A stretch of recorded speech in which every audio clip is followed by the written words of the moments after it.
တခါတရံရံဖန်ရံခါတို့ပြောတဲ့အခါမျိုးတွေမှာဆရာတို့ every now and then လေးကိုသုံးရပါတယ်သူရဲ့အဓိပ္ပာယ်လေးကတော့ occasionally သို့မဟုတ် from time to time တခါတရံရံဖန်ရံခါပဲဖြစ်ပါတယ်ကဲဒါဆိုရင်ဆရာတို့ example ဝက်ကြလေးနဲ့စလိုက်ကြရအောင် every now and then I walk to work when the weather is nice အဲ့တော့ every now and then တခါတရံရံဖန်ရံခါမှာ when the weather is nice ရာသီဥတုကောင်းတဲ့အချိန်အခါမျိုးတွေမှာ I walk to work အလုပ်ကိုငါလမ်းလျှောက်ပြီးတော့သွားပါတယ်အမြဲတမ်းမဟုတ်ပါဘူးတခါတရံသို့မဟုတ်ရံပန်ရံခါမျိုးတွေမှာ every now and then လေးကိုသုံးရပါတယ်ပေါ့နော်သုံးလို့ရပါတယ်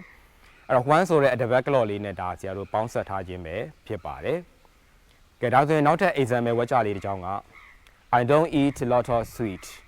but every now and then I just need a piece of chocolate cake I don't eat a lot of sweet ငါအချိုတွေကိုတော့အများကြီးမစားဘူး but ဒါပေမဲ့ every now and then တခါတရံမှာတော့ I just need a piece of chocolate cake chocolate နဲ့လုပ်ထားတဲ့ cake ကိုတော့တခါတရံမှာအတုံးလေးတွေအခဲလေးတွေကိုတော့ငါအလိုရှိတယ်လိုအပ်တယ်ဒါ but ဆိုတဲ့ compound sentence လေးနဲ့ဒါပေါင်းဆက်ပြီးတော့ရေးသားထားခြင်းပဲဖြစ်ပါတယ်အဲ့တော့ every now and then ဆိုတဲ့စကားလုံးတွေရဲ့အသုံးပြုပုံနဲ့